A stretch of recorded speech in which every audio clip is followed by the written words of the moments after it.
guys, my name is Maria Andersen. Welcome to this channel. Welcome to my podcast. We talk about crypto, blockchain, money, and investments here. Today we have a very cool, very special Zoom podcast with my special guest. Hello guys, we will talk about crypto taxes. You guys don't want to miss this podcast. Hello, Justin and Nick. How are you doing today? We're doing great, Maria. Thank you for having us. Yeah, nice to be here. Thank you. Amazing. So are you guys ready to talk about crypto taxes? Let's go. That's all we talk about. Yeah, really? Okay. So maybe first of all, let me, introduce you or you introduce yourself to our audience. Yeah. And then we will talk about this. Oh my God. Crazy topic, crypto taxes. Okay. Tell us. Cool. Well, yeah, my name is Nick Slettengren. I'm the CEO of Count on Sheep. And this is my business partner, Justin. Hey, nice to meet you. I'm Justin Zanardi. I'm a CPA. Joined Count on Sheep about a few months ago in February, and we've been building the company since. Count on Sheep. Wow, this is such a funny name. So Count on Sheep.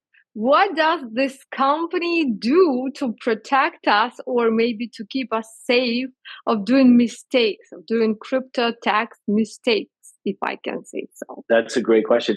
So, first of all, we have that silly name, Count on Sheep. We came up with the name because I personally was losing sleep over my crypto taxes. So when we went out to go and solve this problem, that is crypto taxes inside the crypto industry, we thought that was a fitting name. Yeah, and how do you guys protect us, crypto investors and crypto traders, for doing this crypto tax mistakes? Because I'm sure a lot of you guys who are watching this video, you are doing a lot of mistakes and you might have a lot of problems in the future if you will not fix those crypto tax mistakes. Am I right? You're 100% right. A lot of people are making mistakes, and it's really not their problem. I can tell you my story and how it came to be. And basically, I had another company before this. I was in the digital marketing sector, and I ended up exiting that company twice. And through that experience, I was able to amass some wealth, and I put a lot of it into crypto. And as the taxes came due, I started having some very high-powered CPAs, both out of New York and Los Angeles, start working on my taxes. And when it got to my crypto taxes, they came up with different numbers. So when they came up with different numbers, I was like, oh, what's going on here? We need to figure this out. And they kept coming to me, asking me to, give them more information, and they really couldn't figure it out. And these were very high, well-known CPA agencies in the US. So at that point, a light bulb went off, and I thought, okay, there's a big issue here, and we need to find a better solution. So I ended up finding a person that was from a big four accounting firm, and I was able to go back and use this person to help me get my crypto taxes prepared correctly. And she showed me all the ins and outs and where all my other big CPAs were missing the mark. And that is really when I realized, there's a lot to be done here. And we need to be able to service this industry better. And there's a lot of advantages right now to crypto in taxation, and things that you can take advantage right now because there hasn't been a lot of regulation around this. So we can use some of that to our advantage to save tremendously on our taxes as crypto holders. So you decided to solve your own problem, let's say so, and then you decided to help more people. That's great, especially in this new space as crypto. So cool. By the way, what kind of tax or crypto tax do you have in the United States? Because I'm in Dubai, so I'm not aware of that. Can you share this information? 50%, 60%? How much? Or less? Yeah. So there's capital gains, which is whenever you sell property, and that's what crypto is currently classified as property. And then there's also income. So, that's things like mining or staking rewards. That's going to be taxed as ordinary income. So really, those are the two buckets that it'll fall into, either capital gains or just ordinary income. Right. Okay. And there's two kinds of capital gains. There's short-term and there's long-term. Long-term is when you hold your crypto for over 1 year. So say you're buying and holding Bitcoin for over 1 year, you have far less taxable income. It's about 20% at the federal level right now in the US. And then you pay whatever your state taxes are on that as well. But if you hold it as short term, it's quite a bit more. What do those range from? Yeah, so long term is extremely favorable, and this is the same as for stocks and bonds and securities and whatnot. But long term is either going to be taxed at 0, 15, or 20%, depending on how much money you make. But short term is actually going to be taxed the same as ordinary income. So if you have short term gains, that's actually going to be taxed just like your regular W-2. Or any other taxable income in that manner. But you have to sell, right, in order to pay taxes. This is capital gains, right? Because here in Dubai we have 0% tax on capital gains. Oh my gosh, I know. The Dubai is amazing. It's a great place to be a holder of cryptocurrency. Their laws and regulation around crypto are one of the best in the world. So I mean, it's a really high standard. But for everyone else outside of the UAE, like we're all susceptible to it and to taxes. And there's different tax laws, obviously, in each country. We service them all, and we really work with people. But what we should point out, on Dubai as well is, we don't just do personal; we also do corporate. So we do, B2C and B2B. So B2B is interesting in Dubai. You still don't have any capital gains. You still don't pay taxes on crypto at the corporate level. However, you still have to maintain accurate financial records. And you definitely want to do that because, I mean, come on, Bitcoin's a global, global asset rather. So, as we think about that, like, you might want to take your, Bitcoin and you go make a deal in London, for instance. So you're going to want to have accurate, tax records, to keep up with, accounting for your crypto, how you got it, what the cost basis is. So you still want that in Dubai. You just don't necessarily need to pay the taxes, which is amazing. Yeah, for sure. So what are the, let's say, 3 common mistakes when it comes to crypto taxes that you have experienced after working with a lot of people? What do they usually miss? Maybe they don't consider selling NFTs as a tax thing. For sure. Tell us. Yeah, so I think that one of the biggest mistakes that we see is a lot of people are just relying on the exchange data that's provided. So maybe the 1099s or just any other tax data that's provided. And this is going to be absolutely wrong. Never do this because exchanges don't talk to each other. So if you're transferring from Coinbase to Gemini, they're not talking to each other. They're not passing over the cost basis. And then on top of that, they don't know your cost basis accounting method. And we can kind of get into that a little bit later, but there's no way for them to accurately know what you purchased that for if you purchased it on a different platform or transferred those in. So the only way to accurately look at your tax data is to look at it holistically. So what we do is we basically load everything up into a software. We use a couple different ones depending on our clients' needs, but Coinly or Coin Tracking are 2 popular ones we like to use. So we'll load that into those softwares, and then we'll form our digital asset reconciliation, which basically just stitches it all together. We'll put the pieces together. We'll make sure that everything's being accurately accounted for, and then we'll help optimize taxes by applying and tooling around with different cost-based accounting methods. Yeah, I would also argue that number 2 is telling the audience how to take a loss. Now, we always talk about gains, and we always talk about that 100x coin, that 50x coin, that 1000x coin. That's all great, and that's all happening, and that's something to be celebrated. But at the same time, when wealthy people, we also look at how to take a loss because the tax man will be coming for you. Maybe not in Dubai, but everywhere else, just about. So, with that said, it's important to be able to, if you see one of your meme coins go way up and you take a big gain, but then you see one of your meme, coins go way down, bank that loss, sell it, and if you think it's going to go back in, you can always buy it back later. But you should, when you see something go down, you should sell it, and then you can choose whether or not you want to buy back in. Very important, because once you bank that loss and you sell, now you have that, basically you have that basis where, when you go to pay your taxes, you don't owe that much. So say you lost $100,000. That sounds tragic, right? That's very upsetting. But $100,000, you might be up $200,000 here, and you only have to pay $100,000. Where your capital gain would only be $100,000. So with that said, it's very important, and I can't stress this enough, to teach your audience how to take a loss. Like, it's not bad to have a bad day in the market and sell, because then when you have a big, huge day, you banked all those losses, and you are going to not be taxed on that amount of, of those sales. So very, very important. to understand, to be able to take a loss. It's not a bad thing, especially in the tax world. The last one, number 3, I would say cost basis modeling. Now, this sounds really complicated and crazy, but typically the way that taxes are done are through this method called FIFO, which is first in, first out. So the first time you bought Bitcoin, that bag that you bought is the ones that you need to pay taxes on first. And this is typically not the best. I mean, because you could have bought Bitcoin back, you could have been early days, bought it at $300, and now you have to pay taxes. Now it's like, 100x plus. Yeah. And you don't want to be caught, paying those kind of taxes.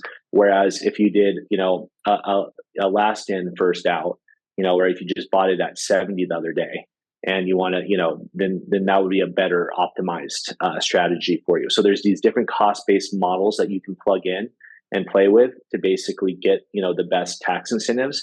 And a lot of people don't know how to do that. And if you don't, you could be leaving a lot of money on the table. So let's say I bought an NFT for $100,000 and then I sold it for $1,000. Is it considered as a tax reduce? Yes, absolutely. Yeah, you'll be able to take a loss there. 100%. And okay, I have a lot of NFTs. Yeah, I bought a lot of NFTs back in 2021, and then they went like 99% down, unfortunately. This is a little bit about what Nick was talking about earlier with tax loss harvesting. Is you want to, in a situation like this where you're down bad, a lot of people will have this, hodl mindset of, oh, never sell, like I'm in it until I die, whatever. And I get that, it's okay to be there, but at least learn how to and be open-minded to the idea of using that loss to work for you on your taxes. It sucks that you are down that much and, you can't really do much to get that back. But what you can do is help use that loss to offset other gains for your taxes. When it comes to meme coins, most of them are just, going to not zero, but something close to zero, like 90% down, and you can reduce your taxes because of them. Of course. Yeah. I mean, especially in that market, we see some of our biggest clients making big moves there. And they don't always choose the top. That's a hard way to, it's hard to be there all the time, right? Sometimes you win them, sometimes you lose. But with that mentality, the way that the wealthy people are looking at it is they don't care which way in meme coins trade or any other cryptocurrency. Whether they're trading up, they're taking their gains. Whether they're trading down, they're banking losses against future gains. So I think that is one of the biggest secrets right now in crypto, and that's a secret of the elite. And we want to share that information with you all today. Yeah, cool. So let's say I'm your potential client. Is it hard for me to gather all those information about my crypto exchanges, my decentralized exchanges, my centralized exchanges, my custodial wallets, non-custodial wallets, NFTs, blah, blah, blah, a lot of things. A lot of work. What kind of work should I do to start working with you guys? Yeah, so I mean, you're absolutely right. That is definitely going to be the most painful part for a new client. But the important thing to keep in mind is that you only have to do that once. A lot of people have kind of neglected getting organized on their crypto. And so when you take an hour to sit down, get organized, think about all the exchanges you've been on, the DeFi, write those down, get them aggregated. You'll only have to do that once and you can take a breather, and then moving forward, whenever you enter a new exchange or, a DEX, you can just add that to the list and it's super easy to track there forward. So, it is painful, but it's very important. And then especially if you're trying to optimize your taxes, it's necessary. So just do it once. It'll be a little bit painful, but you'll get through it and then you'll be organized and you can sleep easier. Right. And I would add to that by just saying that, the DIY softwares that do your taxes, shout out to Coinly, who, we partner up with and are featured on Coin Tracker, Coin Tracking.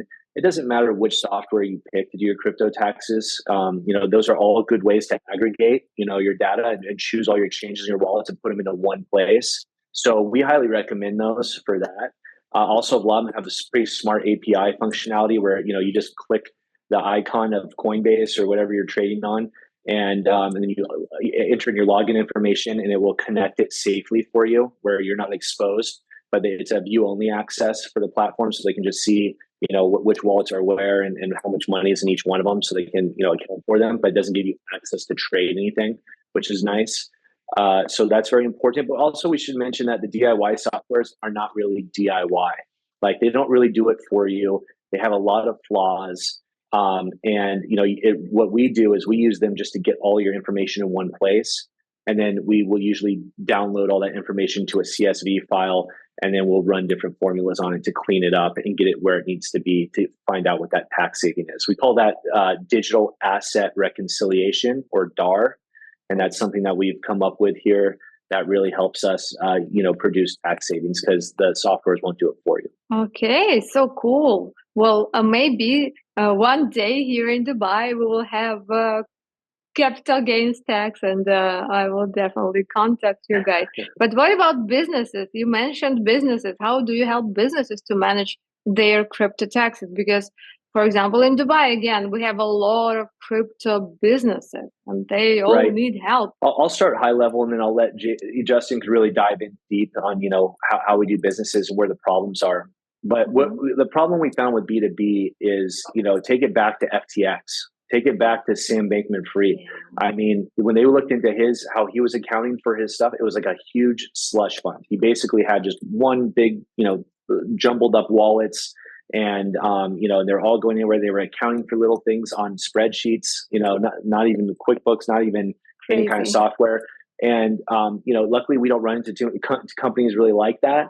But we do see companies that are just kind of missing the mark and still using that kind of slush fund mentality. Like, we're just going to put all the wallets on one side, and then we're just going to kind of add everything up, and then we're going to account for it with our NetSuite or we call it the ERP, NetSuite or QuickBooks, or any of those regular ones that we use in business day-to-day accounting. So they're really kind of missing out on organizing their wallets. One thing we call this is wallet hygiene.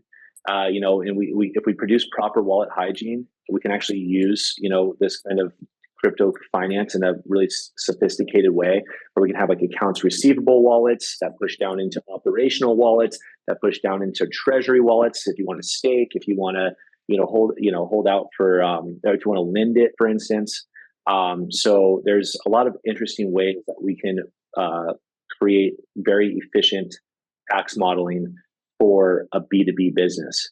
So I just want to kind of point that out, but also pass it off to Justin. He is the CPA, and he really is the the architect of this.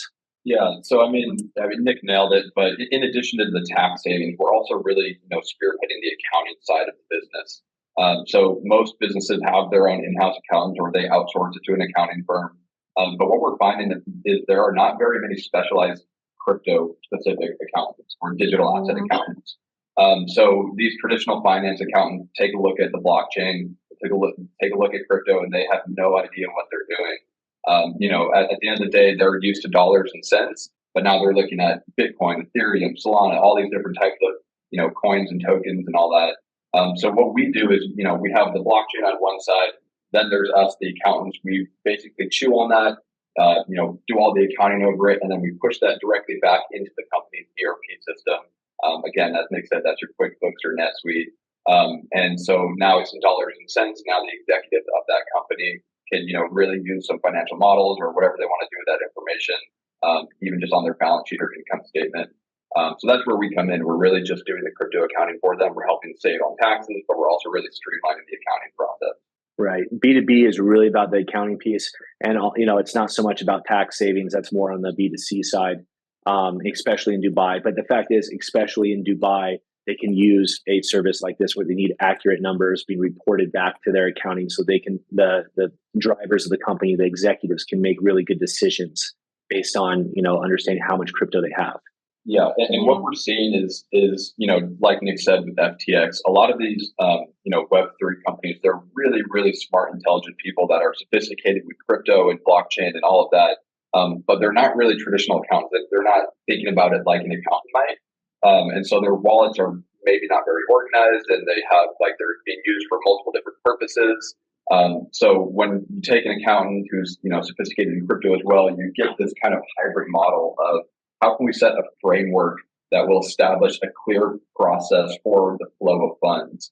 So as Nick mentioned, you might have like service revenue that comes in through these wallets or product revenue that comes in through these wallets. And if you establish that framework, you can streamline the accounting process significantly. And then, in terms of FTX, as soon as money starts flowing in the wrong direction, there's a red flag, and we can, immediately identify it and say, hey, something's wrong here. Let's go investigate this. So, for us, what we want to do is we want to essentially come into these companies and help retool their wallet structure and establish a set framework, a corporate framework for the flow of their funds, so that as they grow and scale their business, they can basically just build off of that and just streamline the accounting process. You guys are doing a great job to support crypto mass adoption, because I believe, your company looks so cool. I believe you will grow not only online. Maybe you will open your headquarters in Dubai one day. Who knows? That'd be fun. We'd love to have an office out by you. That'd be great. Yeah, welcome to Dubai. You will find a lot of different crypto communities, so cool. But you guys live in the United States. I have a crypto question about the United States, because all the world is watching you guys, United States. And what do you think about crypto regulations in general? If those crypto regulations will be more strict, maybe it will bring crypto mass adoption closer to us, because some people are still afraid of crypto. Right. I don't think that there's anything that's going to stop crypto. Crypto is unstoppable. I think that it is the currency and the proper asset of the internet, and I think that it will continue to grow no matter who's in power, and you can't really stop it. Especially when you're looking at things like Bitcoin, where there is no CEO, there is nothing to control it. It is what it is, and it is become the store of value for the world. So I think that's first and foremost. If we're looking at public policy here in the U.S., I think the Democrats will probably want to slow it a little bit more. It's kind of been their nature. They haven't really flat out said they want to stop it. Some people in that camp have. Most people are just kind of like, let's just slow roll it. But like technology, it moves so quickly. I don't think that that's really going to be the case. And then when you look at our more conservative parties, the Republicans, those guys have really stood out, especially Trump lately, saying that, he is full supporter of cryptocurrency and the crypto community as a whole. So that should really fast track things. I think if he were to come into the presidential seat again. And then we have interesting, presidential nominees as well that are like RFK, for instance, who was supposed to be Democrat, but he didn't quite make that nomination. He's running as an independent, and he showed up to Consensus over in the U.S., one of the biggest conferences for crypto. Yeah, and he was a huge supporter of it. So very interesting to see those two between Trump and RFK that are huge supporters. And they're getting a lot of attention over it right now. Yeah, this is my thoughts exactly. You just cannot stop the technology, no matter who is the government, president, no matter what. So what is the first step for our audience to contact you guys to start working with you? Should they tag you on Twitter or somewhere? What should they do? Absolutely. I mean, you can follow us at any of our handles, is at Count on Sheep for our Twitter, Instagram, Facebook. We have those all operational. LinkedIn, of course, and obviously our website is countonsheep.com, and that's where you can come and book a meeting with Justin or myself. When you book a meeting, you'll actually be talking to one of us, so that's pretty cool. And if you're friends with Maria, you're going to get 15% off. So really? Oh my God, absolutely. I didn't know that. So cool. So they just mention Maria, and we're going to add that. When you see your bill come, you'll see 15% off with Maria's name there. Oh. And we really appreciate your audience and everybody listening. Thank you. Everyone needs it now, guys. Go check out the description and also the first pinned comment. You will find all the information there. Is anything else you want to tell us about crypto taxes? Maybe add something? So yeah, what I want to talk about a little bit is clarify our process, and what working with us will look like. A lot of clients come to us and they have their own CPA or accountants, and they're not really looking to change from that. They've done business with them for years, but now maybe they just have cryptocurrency and they're not sure how their CPA might be able to handle it, or their CPA has already said, hey, look, we don't do crypto. And so now they're looking for someone just to specialize in that crypto. So that's where we come in. We're not trying to take business away from anyone. Really, we're just trying to work alongside them. So if you have your own account, if you have your own CPA and you want to keep them, please, that's what we want to. We'll just do the legwork around the crypto, and then we will prepare all of your forms, your 8949, your Schedule D, Schedule 1, and then we'll get that all nice and neat, tied up in a bow, and then we'll hand that back to you for you to get your CPA. And we'll also write an executive summary for you to, hand off to, and just kind of going over all the work we've done, some of the findings we've made, and then the savings that we've, been able to provide. Yeah, that's a great point. I mean, that's really the best way to leave the audience is we are strictly crypto accountants, crypto bookkeeping, crypto taxes. We stay in our lane. We want you to continue to use your people, your CPA, everything else. We work with them. So, and if you are new and you are recently, hit a meme coin and, have this new financial wealth and you need help finding a CPA or something like that, we can always guide you in the right way as well and get you connected. So we're here to help in any way possible. Yeah, for sure. Thank you so much, especially for all those new meme coin millionaires, billionaires. Sometimes money can make people crazy, they forget about everything. But taxes are very important. We need to pay taxes, definitely. Okay, guys, thank you so much for today's video, for today's online podcast, and hope to see you soon, maybe in Dubai. Awesome, Maria. You're the best. Thank you so much. Thank you. Thank you.